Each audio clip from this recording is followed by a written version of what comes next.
Well, here we are. It is baseball season again, and joining me is my good friend from the Fort Wayne Tincaps, Mr. Mike Nutter. Welcome back, bud.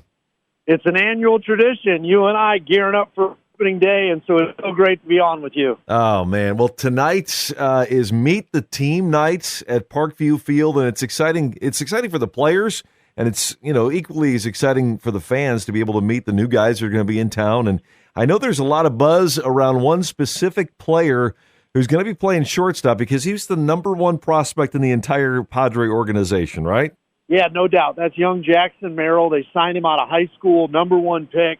Incredible reports. I think he's a minor league lifetime 320 hitter and supposed to be a great kid on and off the field. And you said it about Meet the Team. Post-COVID, we've not been able to do one of these. But tonight, from 5 to 8, fans can come on out to Parkview Field, free to park, free to get in, check out the team, watch them working out, get an autograph or two after the workout's over. We're also bringing back the Sunday autograph days all year where after games the fans can get out there. Just another step removed from COVID and get the access to the players, which is one of the best things about minor league baseball. The fans get to meet these guys and then cheer for them, and hopefully they become the next Trey Turner or Fernando Tatis Jr. or some of our other great alums. Yeah, you guys have a habit of having good shortstops play in this town. You're not lying. It's been us. It's been the teams we've played sometimes. A-Rod came in way back on that All-Star game back in 94. Yeah. And Trey Turner's been unbelievable. And obviously we talked about Fernando, Carlos Correa. Now the Twins came through here one year playing against us. So they have been all over, no doubt. A couple of weeks ago, Trey Turner participated in the World Baseball Classic, and I jokingly on Twitter said, we need to have a, Team USA Trey Turner bobblehead at some point during the season, right? I would love it. My son and I got out there for the game against Canada. Oh, it was no kidding. So cool, Dan, that it was like being at an all-star game. The place was so cool. Everybody was wearing their favorite team's jerseys, but everybody was cheering for the Team USA. It was the night Turner and Trout both hit a home run. It was a cool time to be there. Had never seen anything like that. And, I think he set the record for homers that week.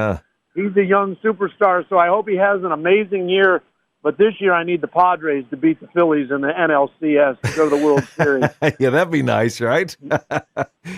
Mike Nutter is my guest, president of the Fort Wayne Tincaps. And we're talking about bobbleheads, and I know that there's a couple of them coming out during the season this year. I love the promotions that you guys do each and every year, and there is a bobblehead for Dinger the Dragon from back in the Fort Wayne Wizards days. No doubt. I spent a lot of time out at Memorial Stadium. It was where I was named the GM after the 2000 season, and Dinger was our guy back then. So on July 21st, we're going to wear the throwback Wizard uniforms with the old white and black and the pinstripe. And I think we're going to get the hats, and then we're going to do a special VIP thing for a Dinger bobblehead. And who knows, maybe I'll join you later this summer, and we can give one or two of those away on the air to some of your great listeners. Oh, that'd be awesome. Now, not only the Dinger bobblehead, but you've got one for the Fort Wayne Daisies too, right? Yeah, we did a Daisies night last year, Dan, and it was just so well received. I went up to one of the ladies. These ladies were signing autographs for hours. That's amazing. I went up to one of the ladies, and I said, hey, if you guys want to take a break, get a bite to eat, get a drink, the line can wait. And a lady stands up out of her chair, probably about half my size, and says, you listen here, Sonny, I'll take a break when I need a break, and I'm going to keep signing for the fans. And I thought, I'm just trying to help you. And so it was so great. We heard such great things from the women that were here, but then their families. And, obviously they were playing when the men were away at the war. And so in many of the cases, the grandkids were here and great-grandkids. It was so cool. So we're going to do another Daisies night. And then we hit it big last year with The Office, and we did a Stanley Hudson bobblehead. So this year we have one of the other characters from the show and one of the actresses coming out to sign autographs or take pictures with the fans for free. And so we just try and do the fun, family-friendly stuff, the pop culture stuff that gets people talking about us. That's why we're going to play a few games in August as the Hoosier State Tenderloins and some of the other goofy stuff we're doing just to have fun with it. That is awesome. I saw that going around when you guys started talking about the Hoosier State Tenderloins, and this is marketing genius right there, It's funny because when we named the Tincaps, we got so much hate mail. And so when we announced the Tenderloin promotion, I said to somebody, I'm not on Facebook, but I said, somebody's got to log on Facebook. I got to see what people are saying about us. And they're laughing. They're like, boss, you don't want to see that. And so I went in there, and it was positive. Like, over the years, people have understood it's meant to be goofy and silly and quirky. And at the State House, they were debating whether it should be the official state sandwich. And they were all positive except one on Facebook said, I wish Nutter would worry about winning another championship and not the Tenderloin. And I thought, well, the Padres are in charge of the players, but I'll accept that. Oh, that's great.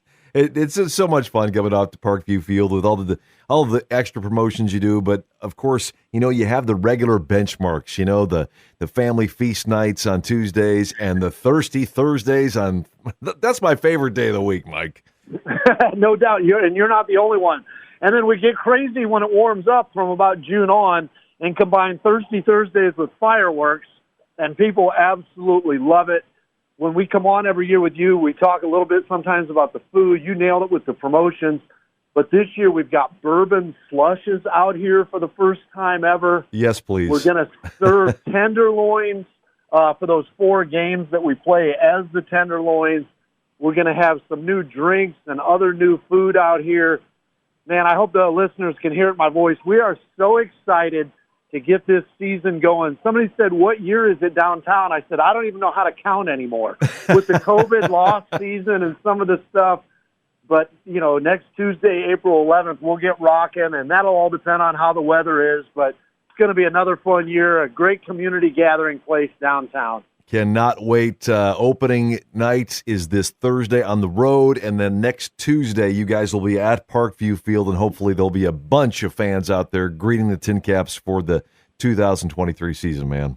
I sure hope so. And like you said, with the weekly promotions on a Tuesday, it's $2 hot dogs and Pepsi and pizza and all kinds of stuff. And we'd love to see the fans out that night and anytime this summer.